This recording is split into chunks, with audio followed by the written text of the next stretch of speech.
Et chers compatriotes, mes frères et sœurs, chers amis et alliés de la liberté, je vous adresse un chaleureux salut en cet après-midi du dimanche 12 novembre 2023, une journée qui promet d'être chargée d'informations capitales. Je vous exhorte vivement à vous connecter rapidement et massivement, à partager cette vidéo avec vos amis et à inviter tous ceux que vous connaissez à nous rejoindre ici. Nous avons des informations cruciales à vous communiquer, des nouvelles qui vont bouleverser la donne en Afrique, et il est de notre devoir de les partager avec le plus grand nombre. Pour ceux d'entre vous qui ne me connaissent pas encore, je suis votre humble serviteur, et vous êtes actuellement sur la chaîne Chris Yapi TV New, une chaîne panafricaine dédiée à la résistance et à l'information. Notre mission est de vous tenir informés de l'actualité politique en Côte d'Ivoire, en Afrique et même au-delà. Aujourd'hui, nous allons plonger au cœur de l'actualité en cours au Burkina Faso, au Niger et au Mali, des développements qui vont non seulement impacter ces pays, mais également l'ensemble de notre continent. Je vous demande donc de ne pas hésiter à partager cette vidéo massivement, à cliquer sur le pouce bleu pour montrer votre soutien, car ce que nous avons à vous révéler revêt une importance cruciale pour l'avenir de l'Afrique. Coopération entre renseignements du Sahel et de la Corne de l'Afrique. L'alliance entre les États du Sahel, qui comprend le Mali, le Burkina Faso et le Niger, est certes entrée dans l'histoire, mais une alliance entre l'Ouest et l'Est de l'Afrique serait encore plus incroyable car elle montrerait le début des États-Unis d'Afrique.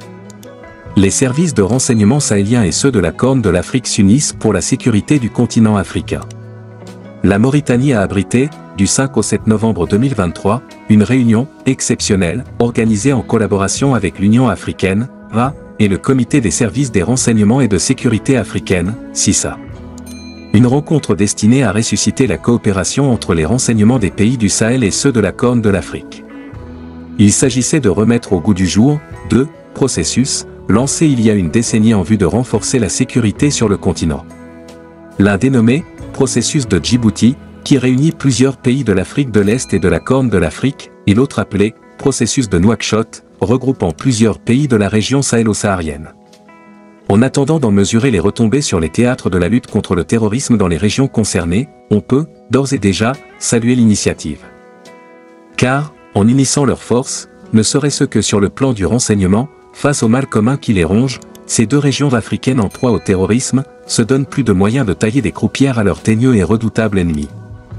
C'est dire si l'entreprise est fort louable et si ceux qui en ont eu l'idée, ont vu juste.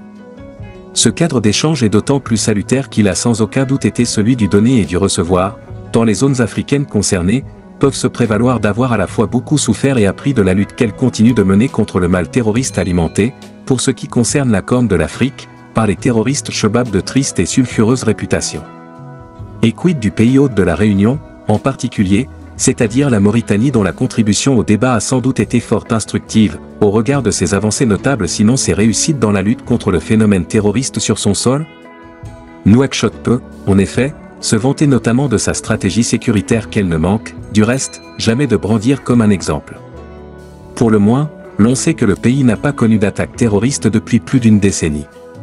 Toute chose qui, au demeurant, ne rend pas peu fier le général Anana Enoun Sidi, directeur général de la sécurité extérieure de Mauritanie. La Mauritanie a su anticiper.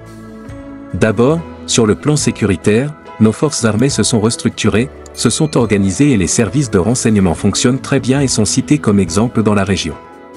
Nous avons exposé la stratégie de la Mauritanie à tous les pays africains pour qu'ils s'en inspirent, a-t-il dit.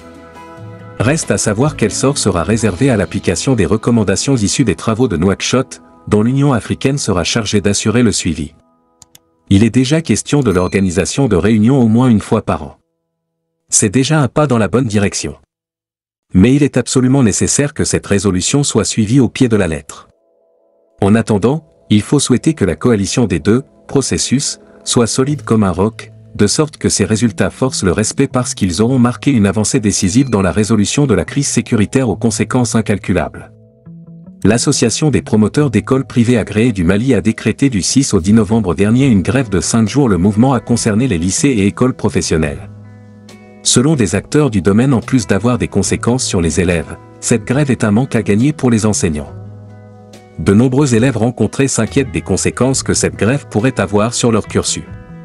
Un mouvement qui n'est pas prêt d'ailleurs à s'estomper puisque les promoteurs d'écoles privées menacent de le reconduire la semaine prochaine après l'échec des discussions avec le ministère de l'Éducation ce vendredi.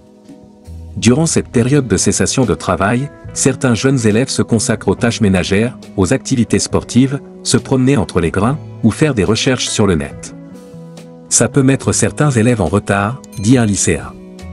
Et une autre élève de poursuivre, nous ne pourrons pas terminer le programme et en salle d'examen il se peut qu'on nous donne des sujets qu'on n'a pas vus.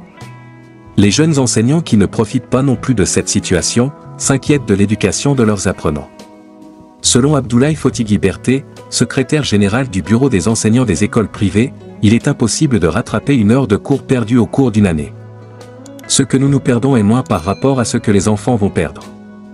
Et à la fin de cette grève, l'État en payant les frais scolaires de cette année ne va pas défalquer la semaine. Ce sont les enseignants qui seront privés de cette une semaine, a-t-il ajouté.